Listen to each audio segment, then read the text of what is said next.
Assalamu alaikum to everybody. Ramzan Mubarak or Ramadan Kareem, that debate will never end. Which one is it? I hope everyone had a wonderful Jummah. For those who are fortunate enough to be able to go to a mosque. I'm in Dubai. We are under quarantine or under lockdown. We're allowed to go out between 9 and 5, but the mosques are still off limits to us. In addition, just wanted to pass my wishes on to everyone. I hope everyone's staying well and staying safe.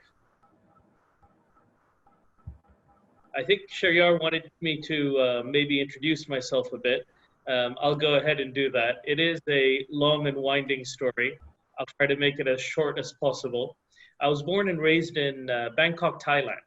My father worked for the UN, and it was probably one of the most pleasurable experiences I had in my entire life. It was a very comfortable childhood, very outdoorsy, very sportsy. And I ended up getting to meet my best friend in Thailand. And he recently came by to visit us even, 40 plus years later. So those relationships were very, very strong. And that's something that the Thai culture teaches you quite a bit. When I was 12, I moved to Lahore, Pakistan for 6 years. I finished high school in Lahore. One of the most important times of my life, met some really, really good people. Great friends of mine who would be friends for life. And I think the key thing is for a third culture child like myself, who you're not born and raised in Pakistan, you're not born and raised in the US or the UK, so you're called a third culture child. It gave me a sense of identity into who we actually are. We're Pakistani. I learned about the cultures, the customs, Eid, family. It was very important. Post which I went off to college in the US. I went to the University of Texas at Austin. It was a wonderful, wonderful period of time over there. Post UT Austin, I started working for a startup. And this startup at that age, and this, I'm taking people back almost 20 plus years. So startups at that time weren't second nature to what startups are now. The particular startup I worked for, I'll let everyone guess which one it was, but I'll give you some hints. When I started working with them, the stock price was $8 a share. They didn't make any money, and they had less than a few thousand employees. It was still a startup. It was one of the most enjoyable experiences of my life. I can tell you stories until the cows come home about that. But the challenge of working for that startup was societal pressure. My father, he didn't understand what I did. So he used to say in Punjabi, munde nu pad likh ke hono kitabe bechta paya. So translated to English, right? I educated my son, and now all he does is sell books. But that company, that startup, was Amazon.com, where the share price has gone from $8 to $2,400. From not making any money, just last night they announced that they made $75 billion in the past quarter, and now they employ more than 250,000 people. By the way, if I just digress for a minute, Amazon also stated that they would invest $4 billion into tackling the COVID environment, which is linked to the conversation today. I think $1 billion would be spent in donations towards personal protection equipment, masks, ventilators, etc. And $3 billion would be split up between hiring more workers, paying overtime to cater for the demand. But I spent a lovely time at Amazon. People ask what I did, and the reality is, in a startup, you don't have a role. You do everything. You do everything that's required. I've worked in Pakistan as well, and I've had challenges where people say, "Oh, I am this. I should only be doing X." But that's not the case, right? You need to do what you need to do what it takes to survive. So I've actually, loaded trucks in the snow with packages of books. I've also been involved in driving a forklift truck. But in addition to that, I've been involved in heavy analysis, creating new propositions. This proposition that you see today on Amazon called the also bought promotion, which is essentially a recommendation engine, which are second nature now. But back in the late 90s, nobody knew what a recommendation engine was. I was involved in putting that together. So the point being is, we did what it took to survive. If you were doing highly intellectual stuff, great. But where the firm needed you to on Christmas Eve to start loading trucks to get packages out, which was your core business. We would do that as well. Had a wonderful time at Amazon. Honestly, I would never have left, but I went home one day to visit my father, and home, I use that word very strongly now. I consider home to be Lahore. I went home to visit my father, and he had had a stroke, and I didn't know what a stroke was. And when I got there, I saw, this man who'd been, my idol for most of my life. He was strong. He taught me how to swim. He taught me how to learn. He would take me, to his golf trips. And it was just this person I used to look up to. And then I saw what a stroke does. You can't talk, you can't walk, you can't eat. And it really shook me to the core. And I spoke to some friends back in the US, and they were saying, well, that's okay. That's their life. It's over. It's time for you to come back. And it just made me realize that that's not the life I want to live, that those aren't the values that I want in myself. Those aren't the values that I want in my children. And I talked a lot about being part of a third culture and not really being part of any one of the two primary cultures. And this is what really brought me back home. So I learned my first lesson. I called up my boss and I said, listen, I'm really sorry. I'm not coming back. He said, well, what do you mean you're not coming back? I said, I'm not coming back. I want to be here. I want to be with my dad. I want to take care of him. So that's my first lesson that I want to kind of impart on everyone. And we're going to get to business conversations as well, but I really believe in the personal aspect. The first lesson is, it's not about what you want to do. It's about what's the right thing to do. And I've had that same guidance come to me later in my career as well. I was really happy in a certain role, and I did not envision leaving whatsoever. And then my sister, unfortunately, was diagnosed with breast cancer, so I had to leave to help take care of her. But if you follow your life with that guidance, that it's not about what you want, it's about what's the right thing, that would serve you very well. And I'm talking from the power of hindsight by looking back, but it really is the one principle. If I could guide anyone, one principle on how to live your life, that's what I would do. Yeah, it'd be nice living in the US, nice working for Amazon, nice, having all the wealth that it brings. But I'm even happier now that I was able to come back and spend time with my dad. And, 18 years on, alhamdulillah, he's still alive and he's going strong. So here I was, landed back in Lahore, Pakistan, didn't know what to do. I was, a little bit confused that, yes, I'm taking care of my father, but what am I going to do with my life? So I applied for my MBA, and I was able to get into a school in Lahore called LUMS. And I met some great people during that session. And what I find the most interesting about one of the people I met, in fact, I'll tell you, it's one of the stories I'm going to come back to is about networking and relationships. One of the people who I met at LUMS is now my brother-in-law. I met many people who were very, very close friends.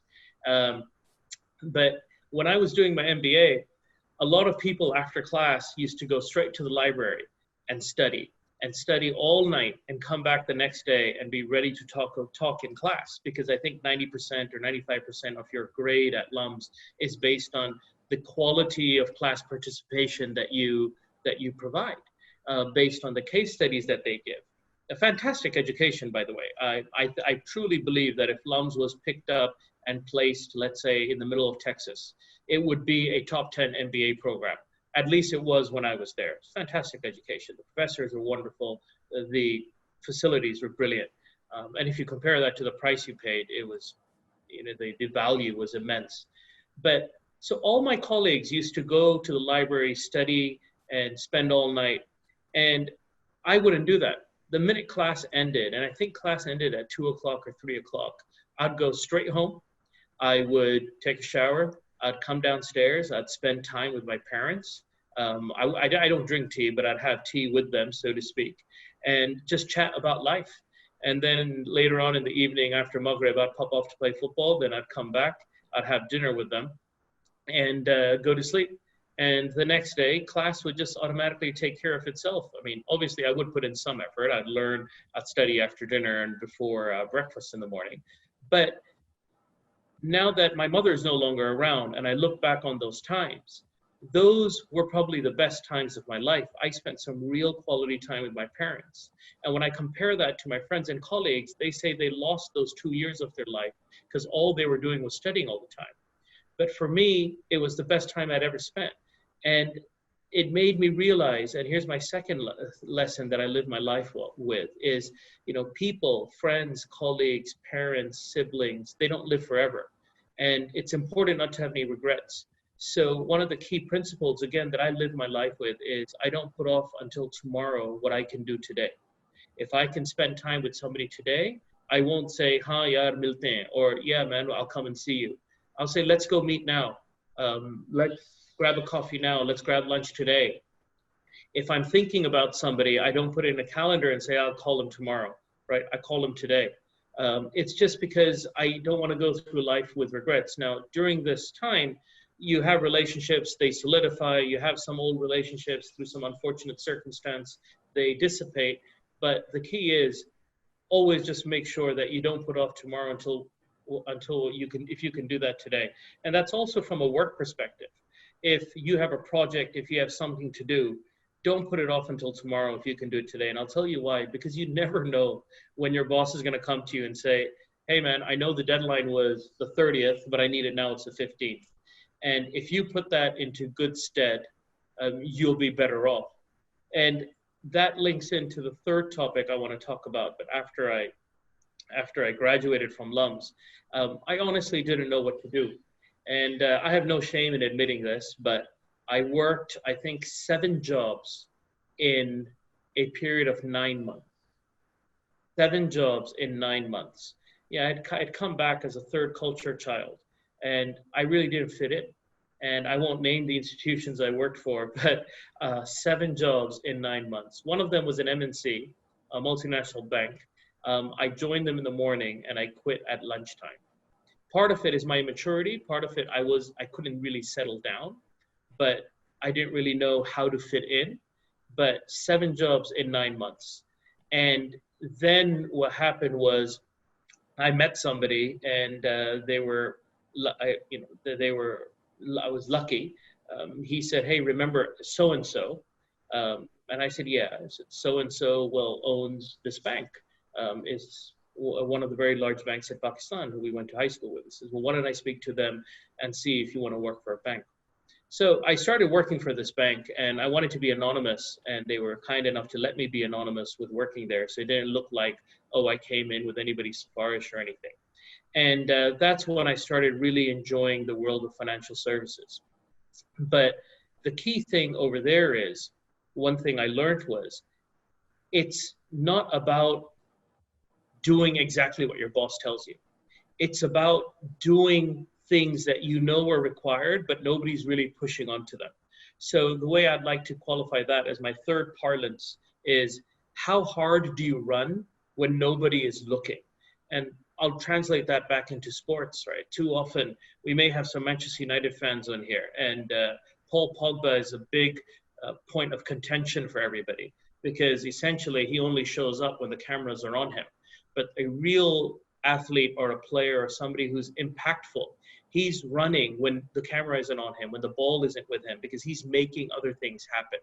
And that translates later into your career to say, how hard are you running when nobody's looking? Meaning, your boss is on leave. Are you really putting in the same number of hours? Your boss is distracted with 20 other things. Are you really taking ownership so he doesn't have to worry about that? And that's a parlance where you have to live your life with that. Because if you do, it all comes back whole circle and you get rewarded. So I worked for this bank in Pakistan for 2 years. So my total time spent in Pakistan was 10. And then I left, a gentleman recruited me to come join Standard Chartered out of UAE. I spent 5 years there in a UAE-centric role. And then I left to join HSBC because it was a more regional role. It was the entire MENA region. I managed business P&Ls over there. Did that for another 5 years. And then I got a unique opportunity to move to Saudi Arabia. Fantastic country, absolutely wonderful people.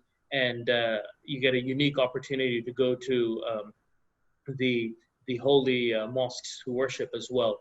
I spent 2 years in Saudi Arabia, where then unfortunately I had to leave due to a personal circumstance, which I talked about a little bit earlier, where I had to take care of my sister.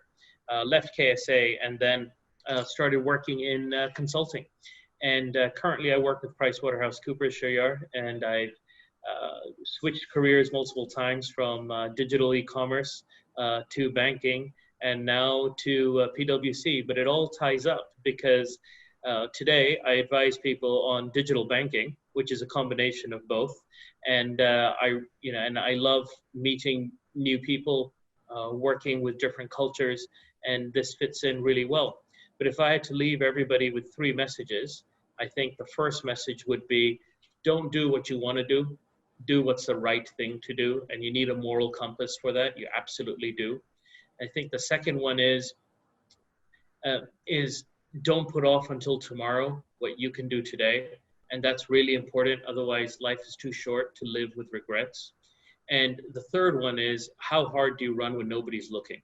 Because that will not only do you well in your career, but it will also help you from a reputation perspective. Because remember, 90% of the jobs here are never advertised. They're always through a network. And so if somebody says, well, that guy, he used to work really hard, or, he was very sincere with his role, you never know who's going to recommend you anywhere. And I've seen it myself. And so to build your own personal brand, I think one of the most important things is, how hard do you run when nobody's looking? Thank you, Zulfikar, for sharing these principles. I think they will stick with us, and quite a rich blend of experiences you've got, and we'd like to obviously benefit the most, in this time that we have with you. I'm just going to be, shifting to the business side of things, in this COVID environment, and I'm sure a lot is happening out there, and would like to know your view. What are the macro level sentiments of these business leaders in the situation today, and how do you think today's business environment impacting growth? Okay, well, it's a very loaded question. I'll attempt to answer that. So you mentioned growth. It depends on how we define growth. I personally define growth as an increase in shareholder value. And it should be now more than ever before. It's about reaching, in today's environment, in this COVID-19 environment, now more than ever before, it's about reaching the optimum nexus between balancing what I will call the quantitative and the qualitative. I'll explain. There's a real need these days to manage costs. It's a real need. Top line is not growing. Costs are increasing, especially with work from home investment costs, and you're still having your commercial real estate costs. So there's a need to manage costs, but there's also a real need to balance your social responsibility towards people. In fact, there was a LinkedIn post yesterday where the CEO of a company posted their Q1 results. It's based in Dubai. And in that post, they talked about how great they were. The challenge is the feedback on those comments were just brutal. That company had laid off over 1,000 people in Q1. They canceled their insurance. And those were people who, in their comments, when I read through them, they were pregnant, they had cancer. It was just a brutal PR nightmare for that firm. So what's important is you really need to balance your costs with the qualitative aspect, which is your people. But when I moved to that nexus that I was talking about, when I speak to, or when we speak to as a firm, there are other factors. We speak to CFOs and CEOs. I'm telling you, almost 70%, and I don't give that number lightly, 70% are considering either deferring or canceling planned investments because they expect a material decrease in profits. Now, that's a direct result of lower profitability, so they can't reinvest. It's also a direct result of more stringent restrictions from banks on who they lend to. And if you're going to have that, that's going to kill growth, and the inability to invest will have a contagion impact across the entire value chain. And if I just give you a little bit more detail, while some of us, we have office jobs where we can work from home, we communicate via Microsoft Teams, Zoom, Hangouts, the majority of economies globally, and maybe in Pakistan, they aren't built that way. if you take the highest value industries impacted by COVID, and I define highest value by both social impact and economic impact, such as schooling or manufacturing. I have a friend who runs, I think, one of the largest factories, or the largest factory in Pakistan. Manufacturing has been killed. But he's taking a very careful view between the qualitative and quantitative impact. But if I define value by social and economic impacts such as schooling or manufacturing, there's been a clear productivity loss due to the ineffective or inability to leverage remote working capabilities. Schools haven't really cracked that, and manufacturing, you can't do that because you got to be in-house. 3D printing hasn't really gone to that level yet. So these higher value in businesses, Sharyar, are going to be impacted more than most because as people prepare to return back to work, not only have they lost the money previously, but their factories have been closed and costs of reopening that. But physically, there's going to be a higher cost required for those folks to come back to work, because I just envision the demands of employees in terms of physical equipment that they need, protection equipment. You're going to need larger manufacturing facilities due to social distancing requirements. If you don't make the facilities larger, you're going to have less people in there working, and people are going to have an increased demand for benefits. And that's going to cost the higher value industries, right? So in a school, you can't have 30 kids in a class anymore. Either you need a larger classroom or you need 15 kids, right? If you need to keep social distancing in place. Same thing with manufacturing. You either need a larger facility, which is very expensive, or you need less people within that facility. And the cost of that production loss, the cost of the additional benefits you need to provide, the cost of the masks, the PPE that you need to give, that is either going to impact prices that we as consumers are going to see, or it's going to be absorbed by the manufacturer or the school. And if it's the former, we will have less to spend on other items, which will then impact other areas where we used to spend business, and then you'll see a lack of growth over there and more layoffs. And if it's the latter, the reinvestments by the company, that will drop, and you'll see less innovation. So we're really in a spiral over here. I honestly think the US stock market, it's nuts. The world is more than 20% messed up, and the stock market is only 20% down. I honestly believe we're heading towards a global recession, but that's the impact on growth, Sharyar. Yeah, things are really changing fast, and I think in these times it's really important to, as you said, hold your composure and look at both the quantitative as well as the qualitative aspects. I mean, a few days back, I was listening to one of the leaders saying that they've decided categorically not to lay off any more blue collar workers as long as this recession, so to speak, is going to last. And somebody actually, asked a very valid question. What if, this persists for, 6 months or a year or 2 years? And he said that, in the history of the company or the country, these months, they don't matter anymore. Yeah. So, I mean, there are much larger purposes, at stake when it comes to these situations. Yeah, Shreya, that brings a point. I just want to touch upon that. And I know we want to get onto business topics, but I want to tell people one of the reasons why I love the Muslim Islamic culture and why I wanted to come back as opposed to the US is because we have an inherent social welfare system where if we see that somebody is being impacted as Muslims and across the world, Pakistan, the Kingdom of Saudi Arabia, UAE, we see it, where people step in to help others. In the US, the decisions are all made by that bottom line, right? Are you making money, not making money? And if I've seen so many people there, they live week to week, they don't have money to pay their rent. Whereas in Pakistan, somebody would come in and say, here you go, come live over here, or I've got an extra quarter at the back, or why don't you take 5,000 a month from me and go live somewhere else? I'm not sure if that money is even relevant anymore. I've heard it's gotten very expensive. But the social welfare system that we enjoy in the Muslim world, or in Pakistan specifically, is absolutely fantastic. And that will help these countries get through it a lot quicker than others will. I think the impact will be felt a lot deeper in other areas. Yeah, very well said. And I think the spirit of philanthropy is so very important when it comes to these particular times. Okay, I'd like to ask you, the next question from my side, and this is mainly about the conventional businesses. You've talked a little bit about, the manufacturing setup as well, in terms of, obviously their capacity is going to, get constrained if they don't take, more measures. But what are the other avenues, and what do you think are the other opportunities that these conventional businesses, if you like, can take to coexist and to really flourish Hmm. in the environment? So, in my view, that needs to be taken in two steps. One is, how do we take care of what's happening today? And then what do we do going forward?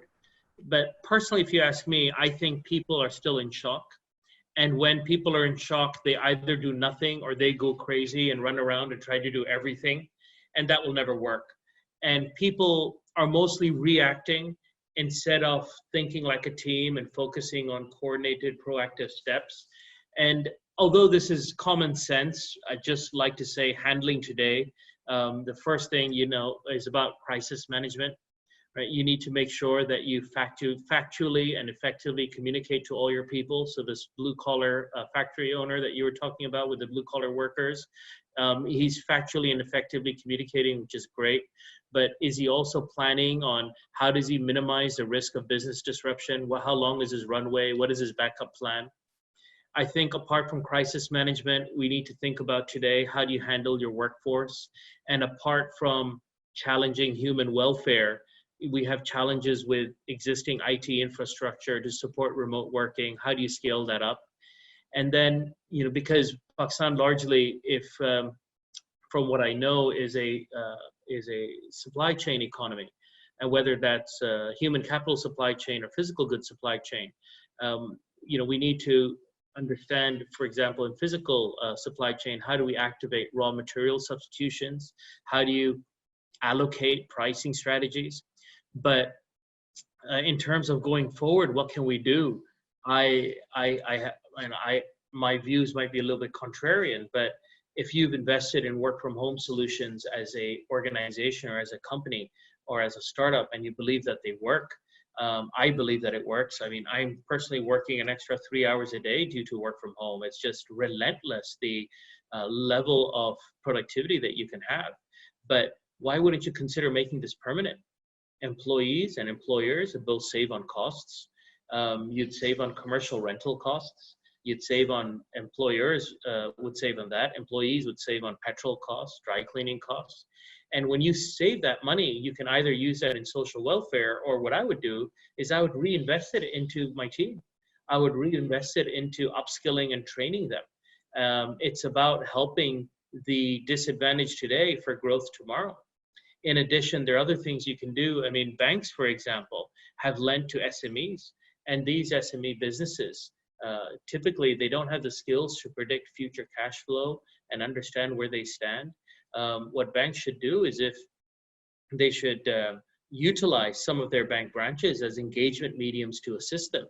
But these are all common sense activities, right? So, but what it was once a supply side story about factories and sellers. It's now blossomed into a global geopolitical story, and it's affected nearly everyone and everywhere. And so I know you did ask me, and you said, look, what's going to happen in the future? But to be fair, making a grand prediction about the future is premature, since the story as well as the global response is still taking shape. But what's more important is what they need to do today and understand that I need to take care of my employers. I need to take care of my IT infrastructure. I need to take care of my supply chain. And then I need to look and see how can I help others in terms of reinvestment of cost savings or helping an industry that's been hit hard. And then going forward, okay, what's my runway, and how do I build this forward? And if I may, Shriyar, just jump the gun and talk about startups in this era. How can they sustain and how can they grow in these times? Now, starting and sustaining a business is the hardest thing you'll ever attempt to accomplish. My hat off to all entrepreneurs. Every business is so fragile, and it has incredible challenges amidst this pandemic. The disruption is felt across all businesses, to be honest, not just startups or small businesses. If I take a big business like Disney, over 100,000 employees are on unpaid leave.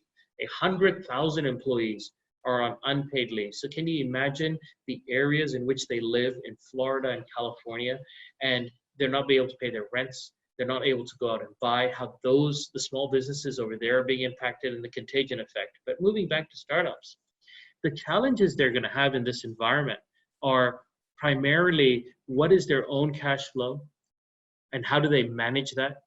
How do you generate funds?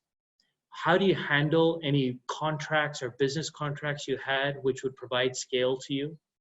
And how working in isolation may stifle creativity. Let me explain. So startups, they generally don't die for a lack of ideas. They die because they run out of cash. So what they need to do today is put in a plan to conserve cash and be aggressive in this plan. Early action will be much more impactful than later action. You need to have at least 12 months of cash on hand because that's likely what you will need. And when generating funds is concerned, angels will continue to invest, but expect much smaller rounds, expect them at lower valuations, and expect that investment to take place in companies that don't require large amounts of cash. And if you're an existing portfolio company, the sudden downturn in the market, coupled with the disruption of all businesses, they'll cause fundings to stall. And while VCs may have the cash to invest, their pullback will trigger a triage where the investments will only be in select companies. So you need to start working the phones now and understanding, are you one of those select companies if you're a portfolio company? And again, if you're counting on contracts in the pipeline to close, a lot of startups are dependent on, I've got this client, it's a large company, it's a government, and I've solved a problem that they need. I don't think you should depend on those contracts to close. Maybe in Pakistan it's slightly different, but a lot of spending has been cut down. And if you have clients which are not large companies or not large government clients, and they're small and medium businesses that you solved a problem for, they're probably going into survival mode. So unless you're supplying a product or you're solving a problem that these clients consider absolutely mission critical, you can expect that the revenue that you're going to earn is going to be deferred for at least 6 months, probably longer. And if your existing contracts have cancellation clauses, some will be exercised. It's not a good situation. And the last one my concern is when we talk about startups is, I love the startup environment because it's so, it's so vibrant, but that's when everyone's together. You've got brightly colored orange and pink walls, and there are motivational quotes everywhere. But here we're in isolation. How do you continue to keep that creativity up? I mean, there are a few suggestions which are common sense, right? Have daily meetings, 9 a.m., 5 p.m., have virtual rooms where everyone's in, ask questions about yourself that, should we task a small team to launch a new product or service? How do we leverage subscription revenue? Because that would help. But it's a challenging time. But that being said, it's not a be all and end all for startups. I mean, the two of the most successful startups today globally were formed from a similar pandemic. Sharyar, you may recall about 18 years ago, 20 years ago, there was a similar virus with respiratory symptoms that fled across China. That was the SARS virus. And what many people may not know is that 2 startups were created from that. But the first one is JD.com, which is the Chinese Amazon. A lot of people think Alibaba is a Chinese Amazon. I'll just put a stop to that. Alibaba is a Chinese eBay. JD.com is a Chinese Amazon, right? And JD literally used to be a CD shop. If you remember what CDs were, they literally used to be a CD shop. They had 12 outlets. And because of the SARS virus, they shut down. And then they started selling CDs online. And from there, they just grew, and now they're the Chinese Amazon. They have the second largest e-commerce sales in China now. I'm not sure where it pans out globally, but an absolute fantastic company. They're also into last mile delivery. So unlike the other companies in China, they actually go to the villages and the small areas to be able to deliver goods. And then the second startup that formed, it's a part of Alibaba, it's called Taobao. Now, prior to the SARS virus, Alibaba all used to be all about B2B, or businesses selling to other businesses. But when this happened and everyone had to, shut down their shops, schools, etc., businesses weren't buying from other businesses. So Alibaba pivoted and created a firm called Taobao, which was C2C, so consumer to consumer. So again, the Chinese eBay, right? So where individuals could sell to other consumers in terms of, I've got, here, I got a pair of glasses, do you want them? And I'll put them online and you buy it. So these two very successful businesses started from this pandemic. Yeah, so interesting episodes, and yeah, I believe this is how crisis turns companies or ventures into big firms, and I think growth is up for grab if somebody can actually think on the brain and on the toes. All right, so it actually beautifully transitions me into my next question, and you were just talking about the startups. Do you really think that these startups, this is going to continue, this particular trend? As you also mentioned, there's going to be a cash crunch, if you like. And so if people are more kind of considerate and they're more careful about their spend and their investments, how do you see the startup